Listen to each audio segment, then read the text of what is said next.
Retour sur le plateau de la feuille de match avec un salut tout particulier pour nos téléspectateurs de la Martinique et de la Guyane. On va poursuivre le décryptage de cette grille qui vaut 500 000 euros si vous la validez dimanche avant 8h55. On va continuer, Maître Pascal Bon, avec le match numéro 6. Alors, je tiens à préciser qu'il y a donc Maître Pascal Bon, Patrice Basile, Rouni Béral et Jean Bichara, gardien de la solidarité scolaire. Joue à la solidarité scolaire. Oui, un match entre Lorient et Brest. Là, on est vraiment dans le ventre mou dans tous les sens du terme. Mais on a 14e et 17e, pareil, pas forcément d'enjeu. Et puis on le voit dans les matchs. Spécialiste des matchs tenus en ce moment, hein, à part notre belle victoire face à Brest. Donc quand même, Brest reste sur des passages un peu, voilà, mi-figue, mi-raisin entre ces deux équipes-là. Et de l'autre côté également, il y a du jeu à Lorient, mais chaque fois, ça peine. Ça prend pas trop, mais ça gagne pas pour autant. Donc pour ça que ce match-là, je mettrais soit une victoire de Brest, parce que j'y crois quand même. Je suis fan de cette équipe depuis qu'elle est arrivée en Ligue 1. Bon, voilà. Elle est quand même là, elle est quand même 14e, face à Lorient qui est plus souvent Ligue 1. Donc victoire de Brest ou un match nul, parce que on ne sent pas les attaquants assez percutants pour chaque fois faire à plusieurs reprises la différence. Voilà, il n'y a pas que Alain Bichara qui soit le seul supporter nantais. Il y a un supporter brestois. Marseillais, Toujours. Alors, moi, je suis. Ma mère était bretonne, donc je suis aussi un peu brestois dans l'âme. Et là, on a affaire vraiment à un derby breton. Parce que Lorient. Le énième derby breton, il y en a un paquet. Mais Lorient et Brest sont vraiment assez proches. Et c'est deux équipes qui aiment le football, qui jouent bien au football. Brest, depuis qu'ils sont en Ligue 1, font plaisir à voir. Ils ont une fraîcheur que je trouve intéressante. Donc ça va être un match très intéressant, qui va être assez animé. Et là, je mettrais vraiment un match nul parce que c'est deux équipes qui ont des qualités à peu près identiques et qui ont aussi des faiblesses identiques. Donc je pense vraiment que ça va être un nul. Un match nul, pas forcément en qualité, mais en résultat. Ouais, deux équipes qui aiment bien l'air marin. Brest et Lorient sont bien connus. Ça sent le Bouébon. La pointe du Finistère et comment s'appelle ce département? C'est le Morbihan. Donc pour les autres. Alors, bon, maintenant, Brest, c'est quand même la deuxième meilleure équipe du championnat de Bretagne qui se déplace chez son dauphin. Voilà, donc oui, c'est un petit championnat de Bretagne quand même. Il y a un petit championnat de Bretagne. Donc je suis assez inquiet car les Brestois n'ont jamais gagné, il faut le savoir, à Lorient. Pas une seule fois. Donc en match officiel, la seule victoire de Brest à Lorient, c'était lors de match amical, c'était en 2018, donc ça fait loin. Lorient qui a gagné 13 fois, concédé 8 matchs nuls, et Brest a gagné à 9 reprises, mais bon, toujours à Brest. Lorient ne perd plus, et Brest ne perd plus face aux petits. Donc j'ai envie de dire, bita, certainement, match nul entre les deux formations. Moi, je pense que c'est le même style de match que Nantes-Nice, parce que Brest n'a pas vraiment d'enjeu, alors que Lorient, il y a un gros enjeu quand même pour le maintien. Et Lorient, c'est une équipe quand même très joueuse. Pour moi, cette place, elle n'est pas méritée pour eux. On l'a vu, ils ont battu notamment le PSG, ça fait toujours plaisir. Donc voilà, mais pour moi, je vois Lorient gagner ce match, parce que franchement, Lorient, je trouve que ça joue bien, et Brest n'a pas spécialement d'enjeu. Donc même si ça reste un derby de Bretagne, mais bon, je vois Lorient gagner ce match. On va quitter le championnat de France de Bretagne et le championnat de Ligue 1 tout bonnement pour partir en Liga. Un match extrêmement intéressant entre des équipes qui occupent le haut du panier, le haut du classement. C'est le Carredas. Carredas avec l'Atlético qui va à l'extérieur au FC Séville. On a effectivement à plusieurs reprises loué un peu ce championnat avec les 4 ou 5 équipes qui tenaient le haut du pavé. Et c'est vrai qu'on a aussi un autre paramètre, c'est aussi le retour des matchs internationaux avec nos joueurs. Et il y a quelques soucis sur le petit joyau Joachim Félix, hein, qui peut-être s'est blessé ou n'est pas en capacité. Mais en tout cas, il faudra que l'Atlético, comme on le sait, puisse confirmer que son statut de futur champion et soit capable de gagner le CCV, même à l'extérieur. Donc, je mets quand même une victoire sur l'Atlético. Je pense que Loriente ou notre ami Suarez font le job. Oui, c'est vrai que Suarez a fait beaucoup de bien à cette équipe, hein, puisque c'est vrai qu'on était un peu étonné de retrouver Séville en 4e position dans ce championnat quand même très disputé. Donc c'est vrai que Séville aujourd'hui n'est plus une équipe commune, c'est une équipe qui a trouvé son style avec un super attaquant de pointe.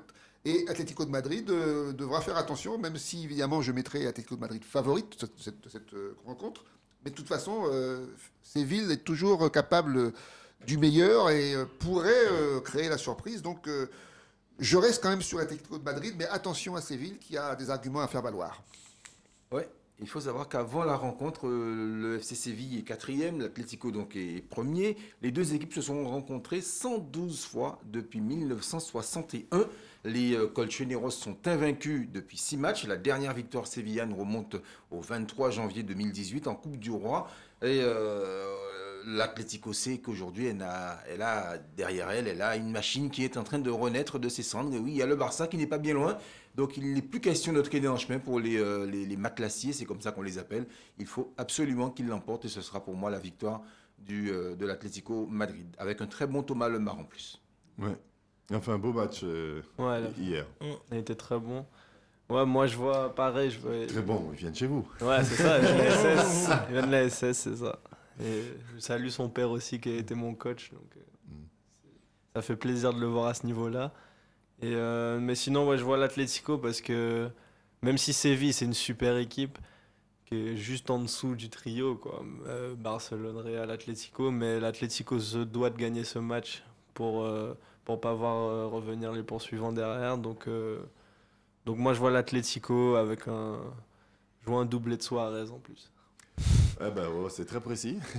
On va poursuivre avec ce championnat d'Espagne palpitant. Au départ, on avait dit que l'Atlético effectivement avait pris la poudre d'escampette, mais le Barça, match après match, journée après journée, a grappillé son retard. Oui. Je remarque qu'après la défaite contre Paris Saint-Germain, le Barça a repris du poids de la bête et est en train de remonter la pente. Donc je crois que ce match contre le Paris Saint-Germain leur a fait du bien finalement. Match révélateur, on va dire. On va dire ça.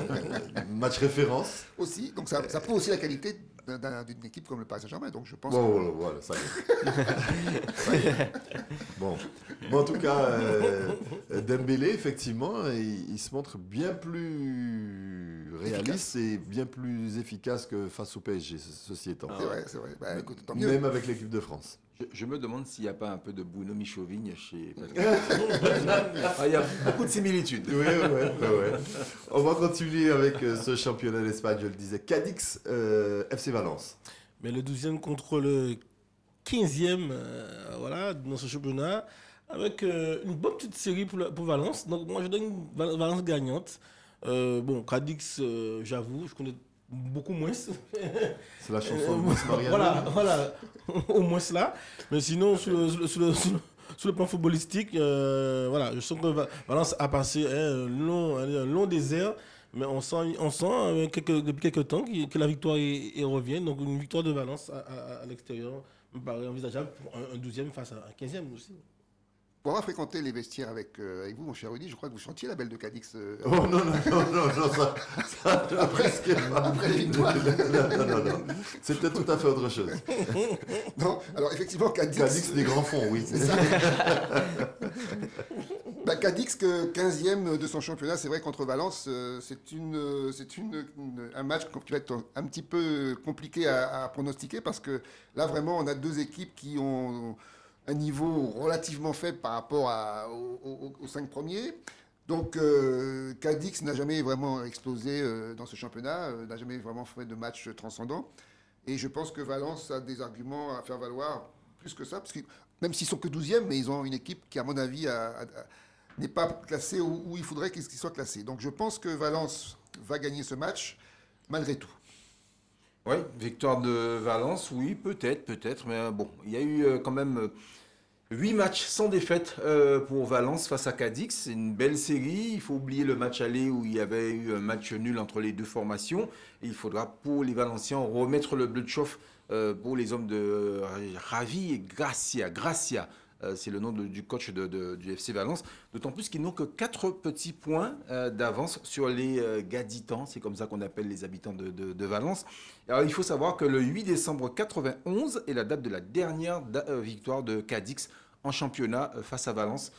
Victoire de Cadix puisqu'elle est à domicile, cette équipe-là, mais en même temps, Valence, on sait aussi, bon, pourquoi pas retrouver un petit peu de son lustre passé à l'époque des Anglomas, par exemple, Guadeloupéen qui a évolué là-bas. Eh ben, pourquoi pas une victoire de Valence. Donc moi, je vois un match ouvert et un pronostic donc ouvert. Moi, je vois bien un match nul dans ce match. Ventre mou du championnat, pas trop d'enjeux.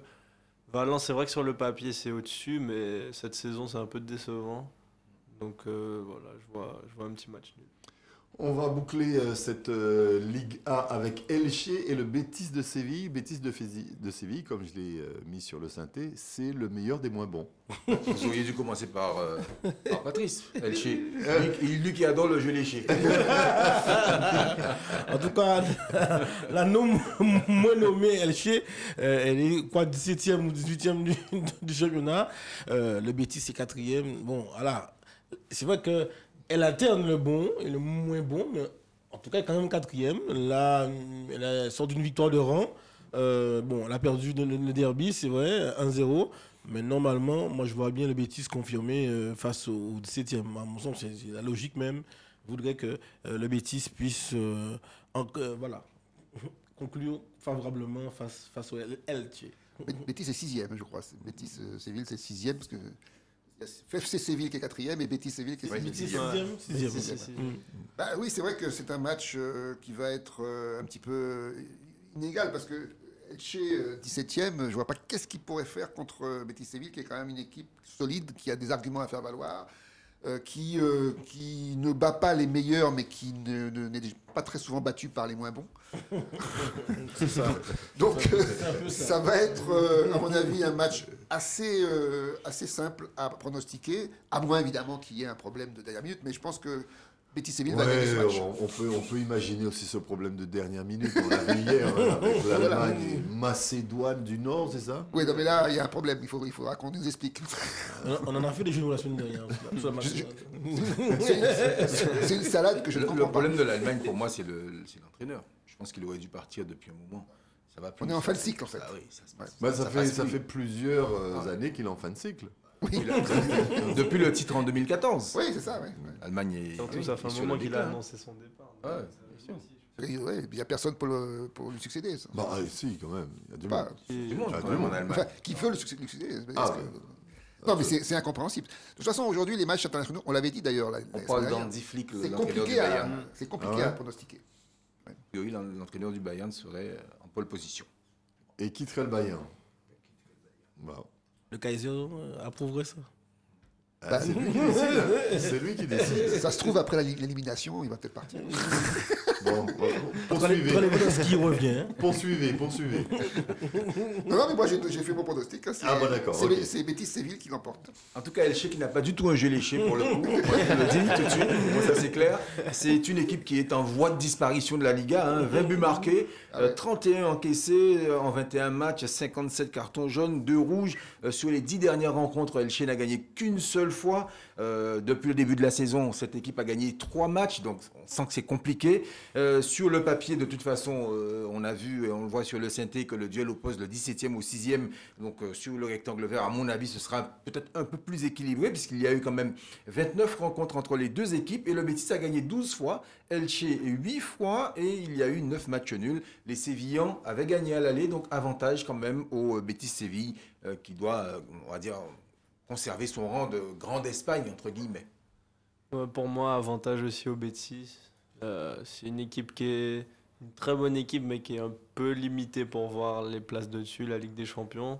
Mais ça reste quand même une équipe solide et qui veut jouer une place européenne. Donc Elche, c'est pas le même gabarit. Et je pense que le Betis, avec Fekir qui revient bien, c'est qu'il a eu une saison quand même compliquée, mais là, il a marqué un super but la dernière fois. Donc je pense que le Betis va s'imposer facilement. Vous restez avec nous, Maître Pascal Bon, Patrice Basile, Ronny Biral et Jean Bichara reviennent dans un instant pour la dernière partie de cette grille qui vaut 500 000 €, bien évidemment, si vous la validez dimanche avant 8h55. Et puis, Maître Pascal Bon, il a mis la tenue qui va bien pour défendre son client d'aujourd'hui, le Qatar, accusé de traite humaine et de corruption. À tout de suite.